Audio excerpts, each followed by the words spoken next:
What's up, guys? It's UFC Abu Dhabi. Let's get into the breakdown. Let's go. For the first fight of the night, we got Davey Grant versus Damon Blackshear. Now, guys, my feeling about this fight, guys, you got Davey Grant, who's been prone to submissions practically his whole career, versus a submission specialist in Damon Blackshear. I think this is going to be a very easy fight for Damon Blackshear. I think he gets it done in the first round via submission. I'm picking Damon Blackshear. Alright, now we got Mohammad Yahya versus Stephen Nguyen. Now, I'm going to take Stephen Nguyen in this fight, though I do think that his strikes absorbed per minute is very questionable. He also lands 7 strikes per minute. He lands 7 and he absorbs 7. Yeah, that is a pretty bad stat, yes. But it's also good, but bad. Yeah, really bad. You're absorbing 7 strikes. But the whole point is, I think his pace is just going to be too much for the very slow pace type of guy in Mohammad Yahya. I just don't think, he's going to hold up for Stephen Nguyen. Even if Mohammad shoots for the takedown, Stephen Nguyen is very good at rejecting takedowns, very good takedown defense, and I think he's going to be able to counter Mohammad Yahya just by getting up every time and being able to outpace him in the strikes. Stephen Nguyen, I do believe he gets it done in this fight, but it's going to be a decision. Next up, guys, we got Martin Buday versus Marcus Buchecha. Now, Marcus Buchecha will be making his UFC debut. This guy was a great IBJJF athlete, and he had some serious jiu-jitsu, guys.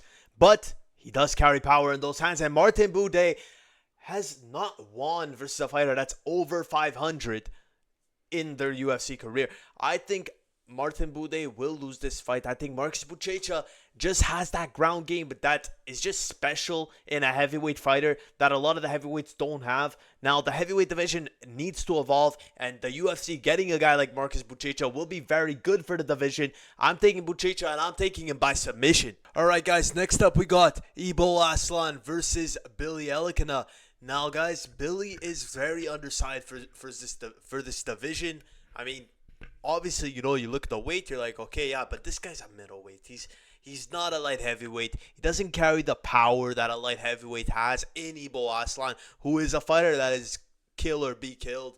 Billy Elekana's ground game is not developed enough to, obviously, beat Aslan, as Aslan has only lost by submission in his career, and I don't see him getting KO'd here at all versus Billy Elekana. I'm going to take Aslan by early KO.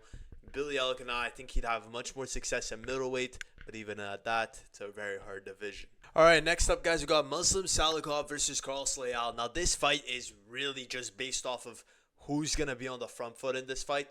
And if Leal is, it's an easy win for him. Whereas if Leal slows down his pace and Muslim Salikhov just takes over, just fights his fight, he's going to take over. Salikhov is very good at picking his shots and winning slow-paced fights. But if we see Leal just keep that pressure on like he normally does in every fight as an exciting fighter, I think he's really going to disrupt the rhythm of Muslim Salikhov and catch him in one of those combinations entering on Salikhov in around the corners of the octagon. I see Leal getting the KO here. He's gotten the KO in 5 of his last 5 wins, I'm going to take Leal. I'm a believer in the guy. I support him. Obviously, he hasn't faced the highest level of competition, but even that, he lost to Featherweight. That was the biggest robbery ever. He should have got that win. I'm going to take Leal here. I just think he's going to get it done. Amanda Ribas versus Tabatha Ricci. Now, guys, I'm going to go Amanda Ribas here, and it's for more reasons on the other person's side. I do believe Amanda Ribas has lost to the best in the world, and I don't blame her for her fights that she has lost at all. I think she is very high level, and she could beat people in that, top 10 and up, top 15. Just when it comes to the top 5, she's not that caliber. But Tabatha Ricci, I feel we already got the hint that this girl is going to be a girl that beats the people outside of the top 15.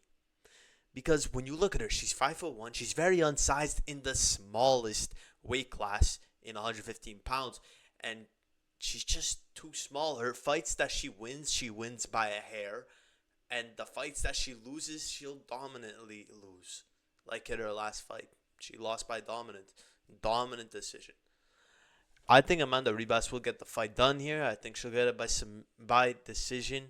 I think, it's going to be one of those fights where Tabatha Ricci's just going to suffer to her size. She's just not big enough. And I don't see her having success within the UFC because of that. I hope I'm wrong because I wish her the best and she's still very young. But I just think Amanda Ribas is going to be too much for her here. She's fought the best and she has that experience over Tabatha. I just see Amanda Ribas winning here. If you guys are struggling to win bets or even just learn the UFC better, guys, Fight Signal is the way to go. They have an 85% accuracy rate on predicting fights across all events in the UFC. Guys, they're the best fight predictor website that you could possibly even get. And guys, I got a promo code for you. Use FightCM at checkout for 50% off.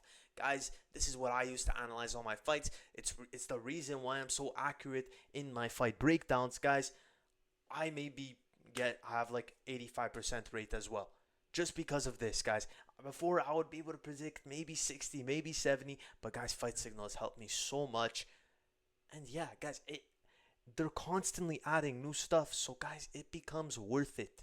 It still is worth it. But guys, something that you could fully interact with, guys. Literally, I could request improvements if I want. Guys, you type anything you want, they will probably get it for you. They will. Guys, they answer all your feedback. It's the future, really, of predicting fights. Guys, make sure to use Fight Signal. Use my code FightCM, and you're going to get 50% off, guys. It's a deal and a half.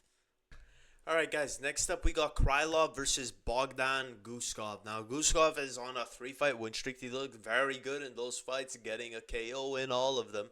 Obviously, he debuted in the UFC, lost by submission, but after that, he came back with 3 wins. Then you got Nikita Krylov.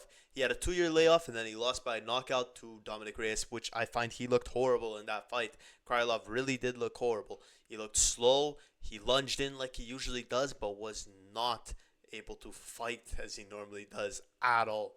He lunged and he got KO'd. That's simple to put it. And I think Bogdan Guskov is just going to take advantage in this fight. It's sad to see, but I just think Nikita Krylov, he had that 2-year layoff. He really should have retired during that layoff because he just doesn't look good. And I think he's not going to look good versus a guy like Guskov who's looking dangerous as of recent. It's a be killed fight between both of them. But I just think Guskov has a huge edge right now.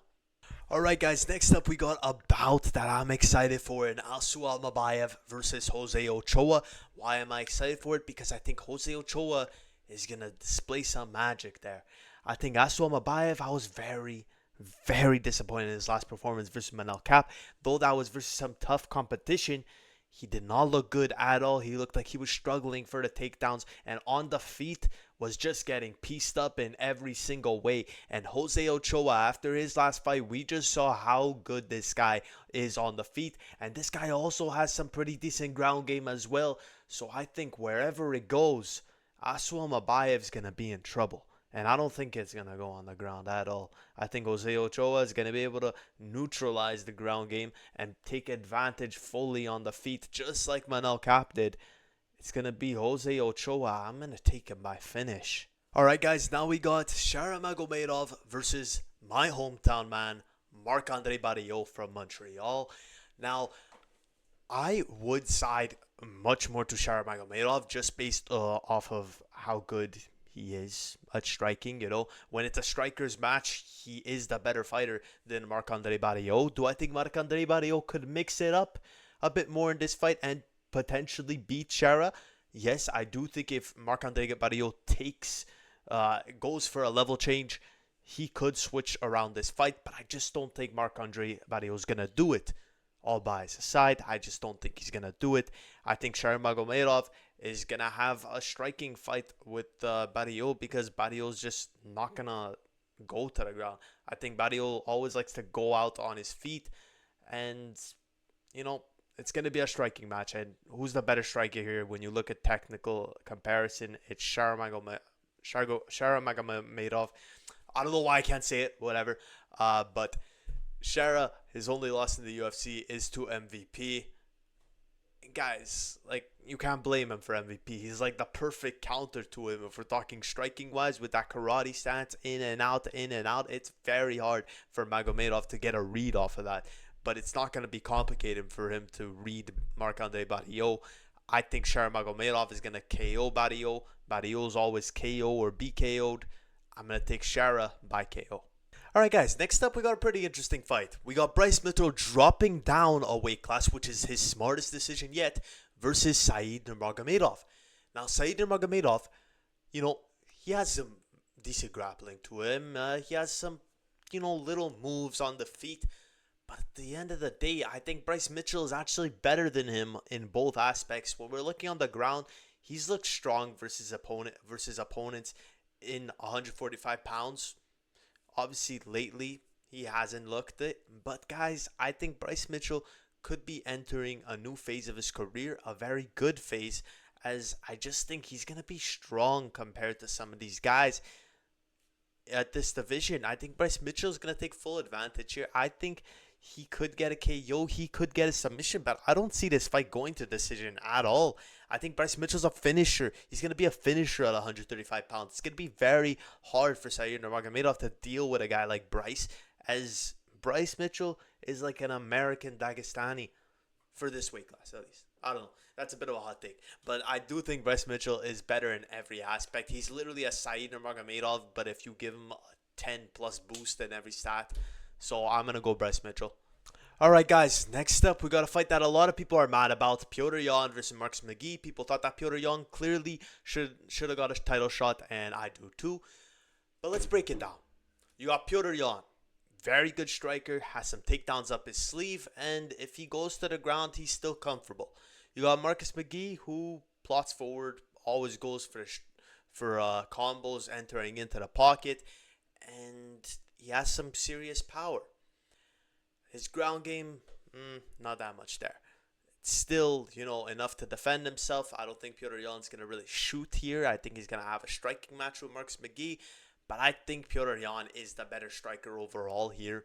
Petr Yan's got some serious ability on the feet that a lot of people are just not able to compete with. People look back at that Sean O'Malley fight. No, I don't know how they scored that fight to Sean O'Malley, but you saw just how high level of a striker Petr Yan just there. You look at the Song Yadong fight, you look at the Corey Sandhagen fight.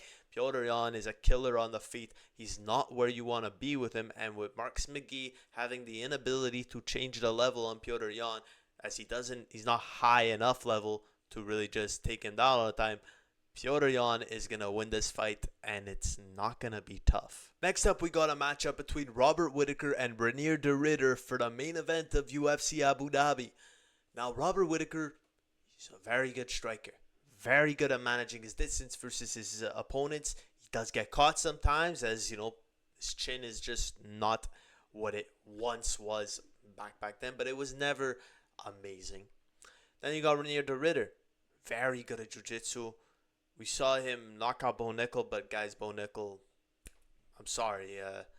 Reinier de Ridder is not a very good striker. You could have seen in that fight. Robert Whittaker is a much, much better striker. I mean, I think Marvin Vettori would outstrike Reinier de Ridder. But if we're looking at the ground aspect that Reinier de Ridder carries on himself, he does have a lot of, achievements on the ground. And I do think if he takes Robert Whittaker down, it could be very dangerous for Whittaker to handle. I think Reinier de Ridder is a serious problem when it comes to the ground game. But if Robert Whittaker just stands up this whole fight versus Reinier, it should be a very easy win for Robert. But remember, this is a 5-round fight. If it goes all 5 rounds, there's going to be moments where Reinier is going to be on the ground with Robert, and Robert might struggle down there with a guy as high level as Reinier. But other than that, I think Robert Whittaker will get the KO here. I think Reinier de Ridder fights with his chin way too high. He's a bit weird. He tries to, get in the pocket and have these pocket wars, but he's just not going to be good enough for that versus Robert. We've seen Robert fight to the highest level of fighters and be able to go to the distance with Izzy. Obviously, their first fight, he got caught, yes. But different striker, guys. Different striker. Reinier is just not on that level where Robert is on the feet. Though, guys, I do think Robert will win. But if Reinier takes it to the ground, it could be dangerous. But my pick, It's Robert Whittaker. Alright guys, and that's the fight breakdown. Thank you guys for watching. If you guys want to see more of this content, make sure to subscribe, because I post these every week that there is UFC, and I report on a bit of news like that, whatever. But guys, I'll see you in the next one.